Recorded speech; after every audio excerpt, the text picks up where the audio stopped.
నమస్తే యువిఎం టీవీకి స్వాగతం. వార్తల్లోని వివరాలకు వెళ్తే సెల్ ఫోన్ దొంగతనాలకు పాల్పడుతున్న ముగ్గురు సభ్యుల ముఠాను పట్టుకున్న లంగర్ హౌస్ పోలీసులు తెలిపిన వివరాల ప్రకారం సాజిద్ సయ్యద్ హుసేన్, సయ్యద్ వాలిద్ హుసేన్ ఈ ముగ్గురు ఆటోను తీసుకుని దొంగతనాలకు పాల్పడుతున్నారని, దొంగలించిన సెల్ ఫోన్లను నిజామాబాద్లోని సాహెద్ రెహమతుల్లాకు అమ్ముతున్నారని సమాచారం. ఈ సమాచారం తెలుసుకున్న పోలీసులు నిందితులను అదుపులోకి తీసుకున్నారు. వారి వద్ద నుండి సుమారు 30 సెల్ ఫోన్లను స్వాధీనం చేసుకున్నారు. ఒకరు ఆటో నడిపిస్తూ ఉంటే ఇద్దరు నిందితులు ఆటోలో వెనకాల కూర్చొని వారు కూడా ప్యాసింజర్ లాగా వ్యవహరిస్తూ మాయమాటలు చెప్పి ఈ దొంగతనాలకు పాల్పడుతున్నట్లు పోలీసుల విచారణలో వెల్లడైనట్లు పోలీసులు తెలిపారు. మహమ్మద్ సాజిద్కు రిసీవర్ జైల్లో పరిచయమైనట్లు పోలీసులు తెలిపారు.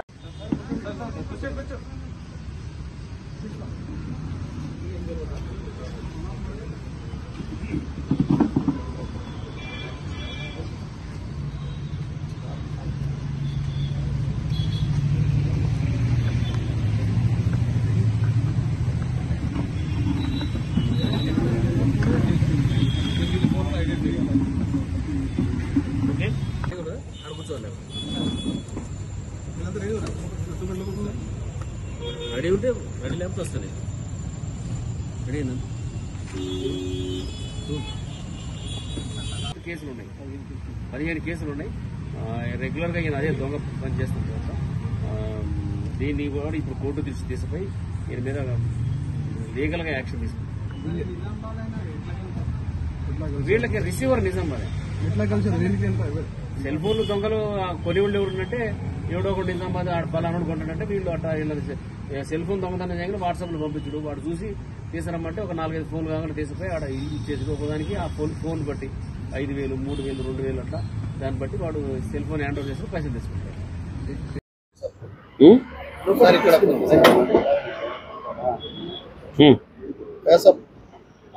हिंदी में बोलना, इंग्लिश में बोलना? हिंदी और इंग्लिश। अरे कोई अभी हिंदी में बोले ना जी, इंग्लिश में। 1 minute sir. In Langar house police station south west zone में SHO and his team arrested one gang. They are the cell phone offenders.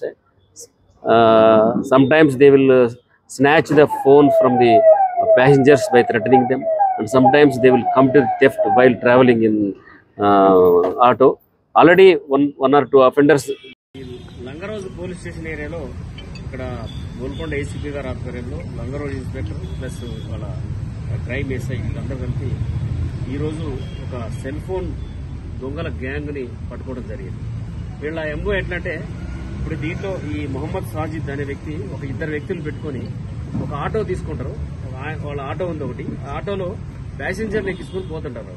పోయే క్రమంలో వీళ్ళు కూడా పక్కన కూర్చుంటారు. వీళ్ళు కూడా ప్యాసింజర్ లెక్కని కూర్చొని వాళ్ళ ఆటోలో కూర్చున్న ప్యాసింజర్లు ఏదో ఒక టైంలో వాళ్ళ సెల్ ఫోన్ కొట్టేస్తారు. అట్లా కొన్ని రోజుల నుంచి వీళ్ళ నడుస్తున్నాయి. ఇక్కడ కొట్టేసిన సెల్ ఫోన్లన్నీ కూడా నిజామాబాద్ లో సయ్యద్ రెహమతుల్లా ఎలియాస్ అమన్ అనే వ్యక్తికి, తర్వాత ఇంకొక వ్యక్తికి దొరకలేదు ఆయన, వాళ్ళకి రెగ్యులర్ గా వీళ్ళు తీసుకుపోయి అక్కడ నిజామాబాద్ తీసుకుపోయి అమ్మటం చేయడం జరుగుతుంది. మనకి ఇన్ఫర్మేషన్ వచ్చి ఈ రోజు వీళ్ళని మొహమ్మద్ సాజిద్ ని పట్టుకుని ఇంటరాక్ట్ చేస్తే ఇంకా 2 దొరికినారు. తర్వాత దీంట్లో ఇప్పుడు ఒక 20 సెల్ ఫోన్స్ మనం రికవర్ చేశాం. 20 సెల్ ఫోన్ రికవర్ చేసినాము. ఆల్రెడీ మా దగ్గర ఒకటి కేసు ఉన్నది, 2 కేసులు ఉన్నాయి, రిమైండ్ చేస్తున్నాము. ఈ సెల్ ఫోన్ కూడా ఎవరి అనేది అంటే హైదరాబాద్ టౌన్ సిటీలో డిఫరెంట్ ఏరియాలో కొడతారు. ఒకసారి బయలుదేరంటే సాయంత్రం దాకా అన్ని సిటీ అంతా తిరుగుకుంటూ వచ్చి ప్యాసింజర్ ఎక్కించుకుంటారు, దించుతారు, ప్యాసింజర్ ఎక్కించుకుంటూ దించుతారు. ఏదో టైంలో ప్యాసింజర్ని మాటల్లో పెట్టేసి వాళ్ళని అటు ఇటు ఒత్తిళ్లు పెట్టేసి వాళ్ళు సెల్ ఫోన్ ఎప్పుడు ఇంటికి పోయినాక బయట దిగిపోయిన తర్వాత చూసుకుంటారు సెల్ ఫోన్. ఇట్లా వీళ్ళ ఎంఓ ఇది మన ఏరియా లంగర్ హౌస్ నుండి మొహమ్మద్ సాజిద్, తర్వాత సయ్యద్ ఫకీర్ హుసేన్ అండ్ సయ్యద్ వాలీ హుసేన్ వీళ్ళిద్దరు, వీళ్ళ నలుగురు ప్లస్ ఒక రిసీవర్. ఈ రిసీవర్ నిజామాబాద్ అండి, సయ్యద్ రెహమతుల్లా అమన్ ఎలియాస్ నిజామాబాద్ పట్టుకోవడం జరిగింది. వీళ్ళ నలుగురిని రిమైండ్ చేస్తున్నాము. తర్వాత ఈ సెల్ ఫోన్లు అయితే ఎవరైనా పోయినాయో ఇది డిఫరెంట్ పోలీస్ స్టేషన్ లో అవన్నీ ఐడెంటిఫై చేస్తున్నారు, ఎవరు సెల్ ఫోన్ ఎవరైనా. తర్వాత వాళ్ళు కూడా వీళ్ళని పట్టుకుని కేసులు పెడతారు. ఆర్టీసీ క్రాస్ రోడ్లోని సప్తగిరి థియేటర్ ఎదురుగా శ్రీ దత్తసాయి కమర్షియల్ కాంప్లెక్స్ లో టిప్పర్ వేర్ ప్లాస్టిక్ గోదాంలో భారీ అగ్ని ప్రమాదం. మంటలను ఆర్పుతున్న ఫైర్ సిబ్బంది.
వేధిస్తూ వెంటపడ్డారు. యువతి ఆత్మహత్యకు కారణమయ్యారు.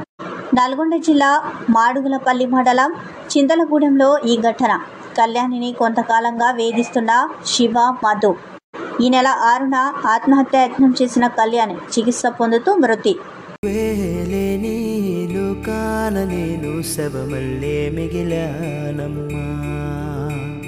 నా ఇంట నువ్వుంటే మాయమ్మె ఉందంటూ ప్రతిరోజు మురిసేనమ్మా. ఏ జన్మలో పాపమే నేను చేశాను, ఈ శిక్షే వేశావమ్మా. తల్లి తల్లి నా చెట్టు తల్లి, నా ప్రాణాలే పోయాయమ్మా. నీవేనే నీ లోకాల నేను శవమల్ల మిగిలానమ్మా.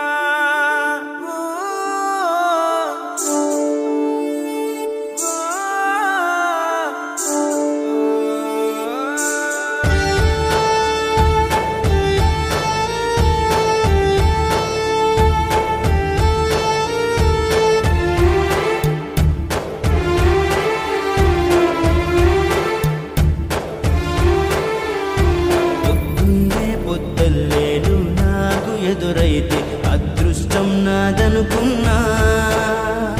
సాయంత్రం వేళల్లో నా బతుకు నీడల్లో నా దీపం నీవనుకున్నా. నా వెలుగంత తీసుకెళ్ళి చీకట్లో కలిపేశావే. ఈ నెల 6వ తారీఖున ఈ మాడుగులపల్లి మండలం కుక్కడం గ్రామంలో ఒక అన్మ్యారీడ్ ఉమెన్, ఆమెని సూసైడ్ అటెంప్ట్ చేశారు. ఆమె అండర్గోయింగ్ ట్రీట్మెంట్ ఉన్నప్పుడు ఆమె డైయింగ్ డిక్లరేషన్ రికార్డ్ చేయడం జరిగింది మ్యాజిస్ట్రేట్ గారు. ఆ డైయింగ్ డిక్లరేషన్లో ఆమె అదే గ్రామం, అదే విలేజ్, కుక్కడం విలేజ్కి చెందిన ఒక శివ, మధు వీళ్ళిద్దరు కూడా ఆమెని పెళ్లి చేసుకోమని వేధిస్తున్నారు, దానివల్లే నేను ఆత్మహత్య చేసుకోవాలనుకున్నా అనేటటువంటి స్టేట్మెంట్ ఇవ్వడం జరిగింది. అది బేస్ చేసుకొని మేము ఇన్వెస్టిగేషన్ స్టార్ట్ చేసినాము. ఈ క్రమంలో మొన్న 9న నిన్న మార్నింగ్ ఆమె చనిపోయింది.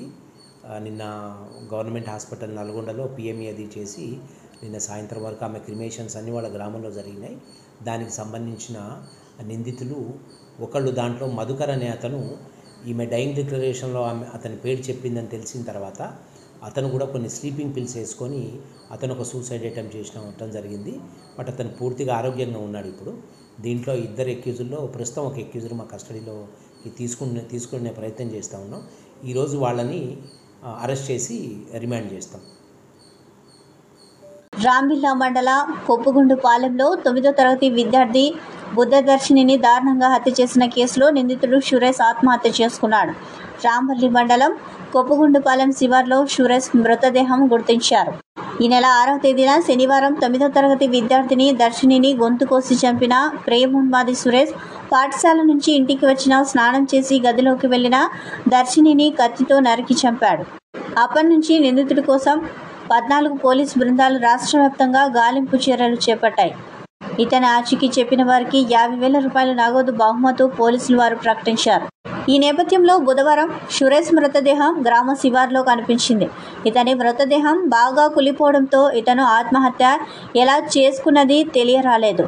అయితే ఒంటి మీద ఎటువంటి గాయాలు లేవని పోలీసులు చెబుతున్నారు. మృతదేహాన్ని స్వాధీనం చేసుకుని శవ పరీక్ష కోసం అనకాపల్లి ప్రభుత్వ ఆసుపత్రికి తరలించే ఏర్పాట్లు చేస్తున్నారు. విద్యార్థి దర్శిని హత్య రాష్ట్ర వ్యాప్తంగా సంచలనం కలిగించింది. దీన్ని ప్రభుత్వం కూడా సీరియస్గా తీసుకొని ప్రతిష్టాత్మకంగా దర్యాప్తు చేపట్టాలని పోలీస్ శాఖను ఆదేశించింది. ఈ కేసులో నిందితుడు తక్షణం పట్టుకోవాలని హోంశాఖ మంత్రి అనిత పోలీసులను ఆదేశించిన విషయము తెలిసిందే.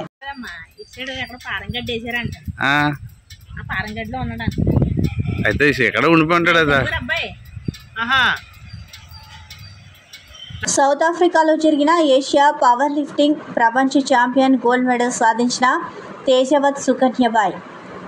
సౌత్ ఆఫ్రికా నుంచి శంషాబాద్ ఎయిర్పోర్ట్ చేరుకున్న సుకన్యబాయ్కి తల్లిదండ్రులు, బంధుమిత్రులు బ్యాండ్ మేళాలతో ఘన స్వాగతం పలికారు.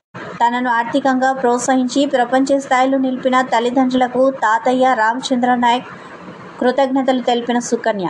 సౌత్ ఆఫ్రికాలో వెయిట్ లిఫ్టింగ్ ప్రపంచ ఛాంపియన్షిప్ పోటీలో 60 దేశాలు పాల్గొన్నాయి. ఈ నెల 7వ తారీఖు సౌత్ ఆఫ్రికాలో జరిగిన Asian south African Pacific power lifting 76వ కేటగిరీలో బంగారు పథకాన్ని సాధించిన సుకన్య భారతదేశం తరపున మరెన్నో బంగారు పథకాలు సాధించేందుకు తెలంగాణ ప్రభుత్వం ఆర్థికంగా సహాయం చేయాలని ఆమె అన్నారు. తెలంగాణ మంత్రి కోమటిరెడ్డి వెంకటరెడ్డి పూర్తి సహాయ సహకారాలతో ఈ స్థాయి వరకు ఎదిగానంటూ ఆయనకు కృతజ్ఞతలు తెలుపుతున్న సుకన్య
నా పేరు తేజావత్ సుకన్యాబాయ్. నేను అంతర్జాతీయ weight lifter and power lifter. నేను 2009లో నా ప్రస్థానం స్టార్ట్ చేశాను. నాకు నా ఫీల్డ్కి ఎంకరేజ్ చేసిన మా తల్లిదండ్రులకి నేను ముఖ్యంగా కృతజ్ఞతలు తెలియజేసుకుంటున్నాను. అదేవిధంగా మా తాతయ్య గారు తేజావత్ రామచంద్ర నాయక్ గారికి, అదేవిధంగా మా అమ్మమ్మ గారికి కూడా నేను ప్రత్యేకంగా ధన్యవాదాలు తెలియజేసుకుంటున్నాను. అదేవిధంగా నా గురుగారికి కూడా నేను కృతజ్ఞతలు తెలియజేసుకుంటున్నాను. నేను లాస్ట్ మంత్ వరల్డ్ ఛాంపియన్షిప్కి రిప్రజెంట్ చేశాను. దాదాపు 60 దేశాల పైగా ఈ టోర్నీకి హాజరయ్యారు. అక్కడ 8వ స్థానం నాకు వచ్చింది. ఈ నెల 7వ తారీఖున జరిగిన Asia African Pacific power lifting ఛాంపియన్షిప్లో 76 కేటగిరీ విభాగంలో నాకు బంగారు పథకం సాధించాను. నాకు ఈ 2 టోర్నమెంట్స్కి ప్రోత్సాహం అందించిన మినిస్టర్ కోమటిరెడ్డి వెంకటరెడ్డి సార్కి నేను ప్రత్యేకంగా కృతజ్ఞతలు తెలియజేసుకుంటున్నాను. సార్ నాకు సపోర్టే కాకుండా మోటివేట్ కూడా చేస్తూ ఉన్నారు. మెడల్ తీసుకొని రావాలి సుకన్య, నీ వెనకాల నేనున్నాను సుకన్య అని నాకు ధైర్యాన్ని ఇచ్చి పంపించారు. కనుక ఈరోజు నేను గోల్డ్ మెడల్ సాధించగలిగాను. నేను ఇంకా సాధించింది తక్కువే, సాధించాల్సింది చాలా ఉంది. కానీ నాకు గవర్నమెంట్ నుండి ఎలాంటి సహాయం ఇప్పటివరకు అందలేదు. ఇప్పటికైనా నాకు గవర్నమెంట్ నాకు సహాయం చేయాలి. నాలాంటి ప్లేయర్స్ ఎంతో మంది ఉన్నారు, వాళ్ళకి ఎలాంటి సపోర్ట్ లేదు గవర్నమెంట్ నుండి. సో తెలంగాణ గవర్నమెంట్ నుండి నాకు సపోర్ట్ కావాలి. నాలాంటి వాళ్ళు 10 మంది తయారు కావాలంటే నేను కూడా అకాడమీ పెట్టి నాలాంటి వాళ్ళని 10 మందిని తయారు చేయాలనుకుంటున్నాను. సో నా గోల్ 10 మందిని తయారు చేయాలి. అకాడమీ పెట్టి 10 మందిని తయారు చేసి 2038లో ఇండియాలో ఒలింపిక్స్ ఉన్నాయి, అక్కడికి మన తెలంగాణ నుండి తయారు చేసి వాళ్ళందరినీ స్టూడెంట్స్ ని ఒలింపిక్ స్టేజ్ కి పంపించాలి. అదే నా గోల్.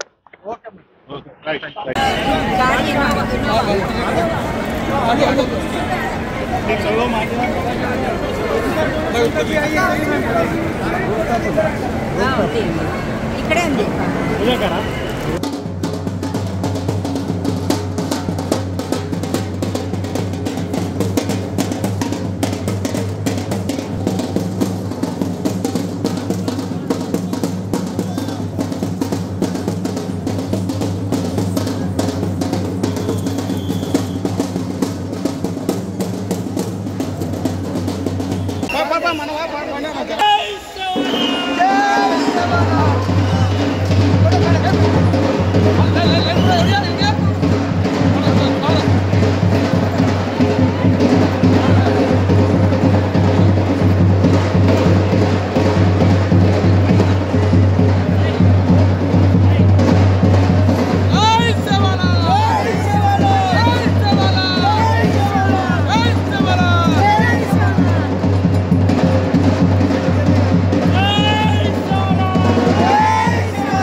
చాలా సంతోషమైన రోజు. ఓ తెలంగాణ ఆడబిడ్డ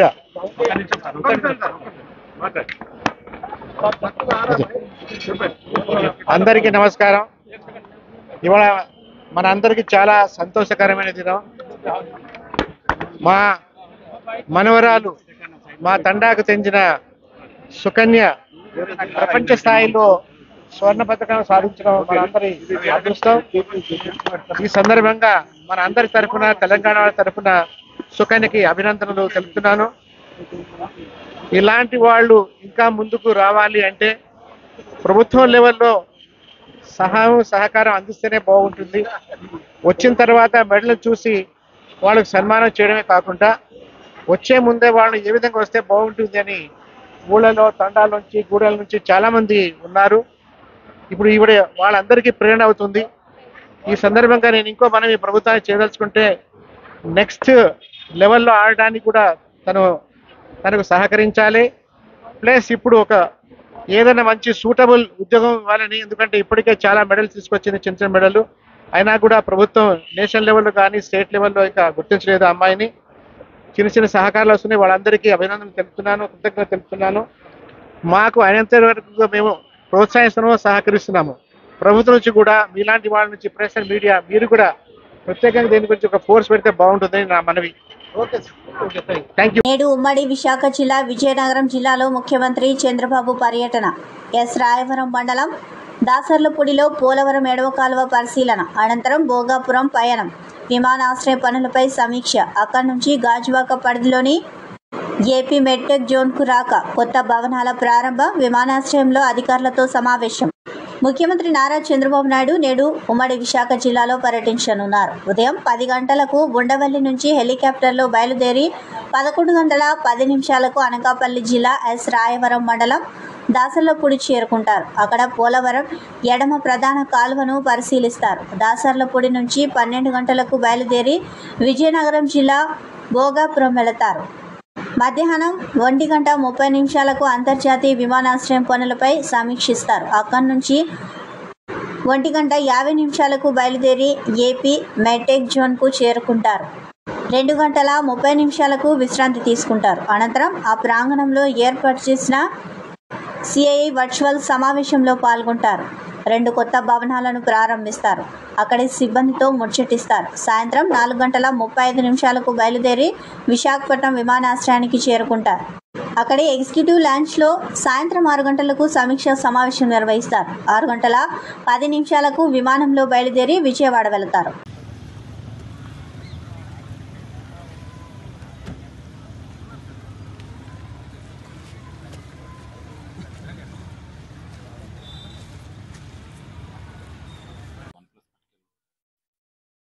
రాత్రి 1,50,000 ఫోన్ సమాధానం చెప్పింది.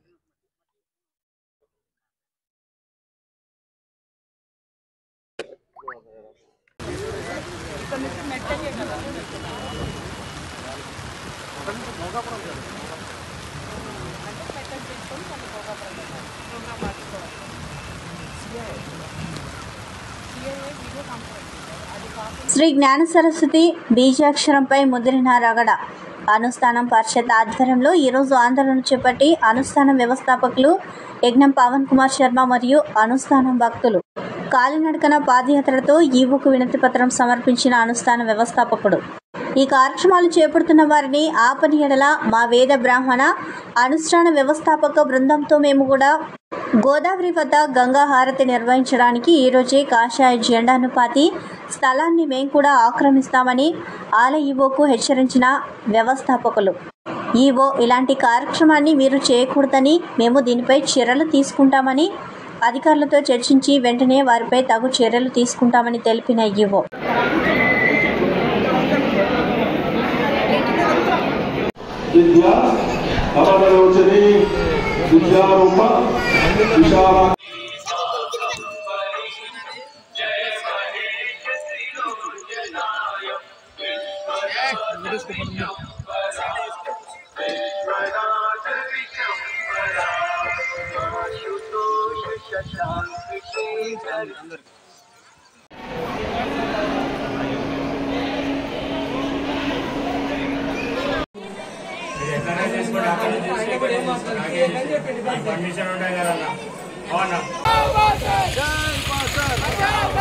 బాసర బండారు మహాత్మ్యాన్ని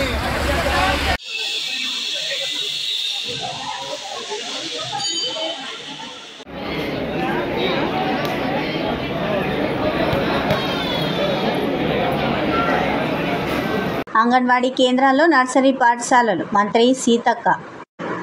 రాష్ట్రంలోని అంగన్వాడీ కేంద్రాల్లో నర్సరీ పాఠాలు బోధించనున్నట్లు మంత్రి సీతక్క తెలిపారు. సీఎం రేవంత్ ఈ కార్యక్రమాన్ని ప్రారంభిస్తారని చెప్పారు. మహిళా భద్రత, చైల్డ్ కేర్పై అధికారులతో సమీక్షలో ఆమె మాట్లాడుతూ దేశంలోనే తొలిసారిగా చిన్నారులకు యూనిఫామ్లు అందిస్తామని అన్నారు. అంగన్వాడీలో చిన్నారుల సంఖ్యను పెంచేందుకు అమ్మ మాట అంగన్వాడీ బాట పేరుతో జూలై 15 నుంచి వారం రోజుల పాటు కార్యక్రమం చేపడతామని అన్నారు. అనకాపల్లి జిల్లా నక్కపల్లి ప్రభుత్వ హాస్పిటల్లో ఇంజెక్షన్లు విక్టించి రోగులు అస్వస్థతకు గురయ్యారు. రాత్రి హాస్పిటల్లో చికిత్స పొందుతున్న రోగులకు ఇంజెక్షన్లు వేశారు. అయితే ఏమైందో తెలియదు, ఉన్నట్టుండి ఇంజెక్షన్లు తీసుకున్న వారికి ఊపిరి అందక తీవ్ర ఇబ్బంది పడ్డారు. పరిస్థితిని గమనించిన వైద్యులు వైద్యం అందించిన ఫలితం లేకపోవడంతో పోలీసులకు సమాచారం ఇచ్చారు. విషయం తెలుసుకున్న హోంమంత్రి అనిత కలెక్టర్తో మాట్లాడి హుటాహుటిన అంబులెన్స్లు పంపించారు. మెరుగైన చికిత్స కోసం బాధితులందరినీ అనకాపల్లి ప్రాంతీయ హాస్పిటల్కి తరలించారు. 18 మంది రోగులు అస్వస్థతకు గురికాగా వీరిలో 5 చిన్నారులు ఉన్నారు. ఒకరి పరిస్థితి విషమంగా ఉన్నట్లు తెలుస్తోంది.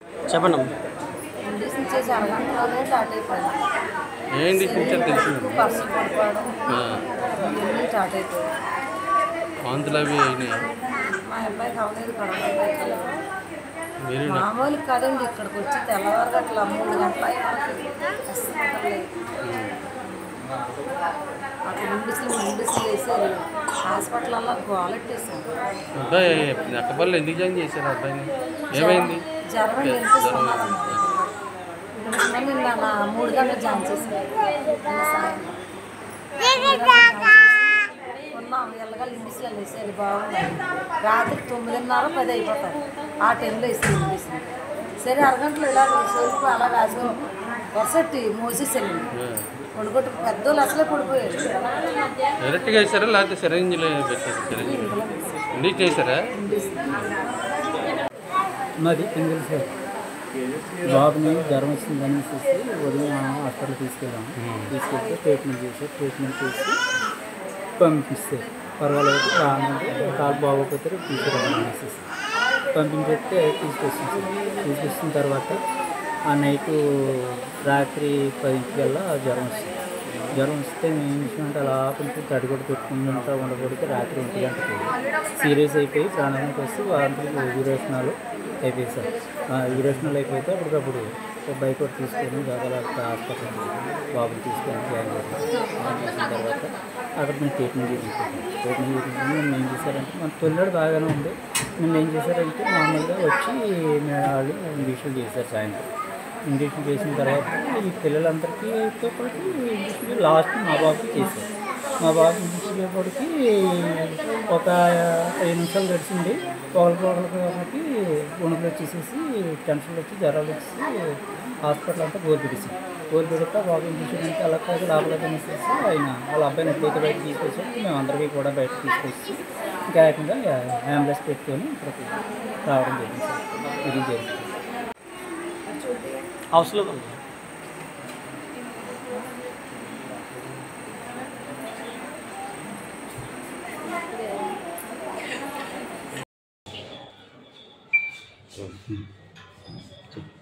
రాత్రి 12 గంటల సమయంలో మాకు ఇన్ఫర్మేషన్ వచ్చింది.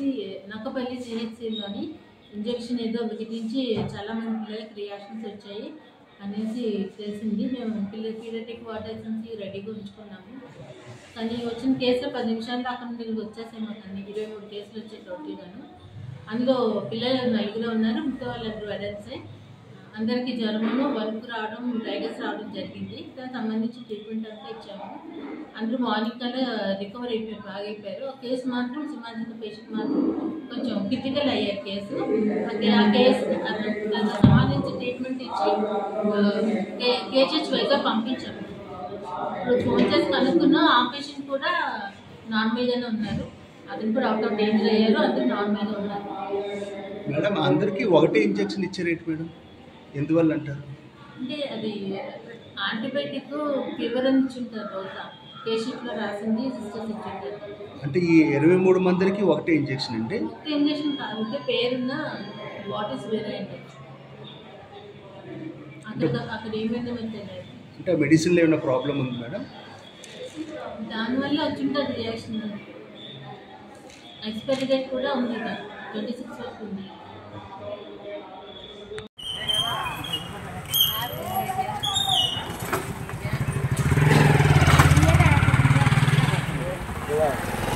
నేను తీసుకొచ్చిన వెంటనే మిగతా పిల్లలను కూడా అందరూ తీసుకురావడం జరిగింది. మా అబ్బాయిని ఎలా తీసుకొచ్చిన 5 నిమిషాల్లో మా అబ్బాయి కూడా పల్స్ పడిపోయి అలాగే వణుకు కూడా స్టార్ట్ అయిపోయింది. అప్పుడు 108 ఫోన్ చేసి అన్నకాయపల్లి తీసుకురావడం జరిగిందండి.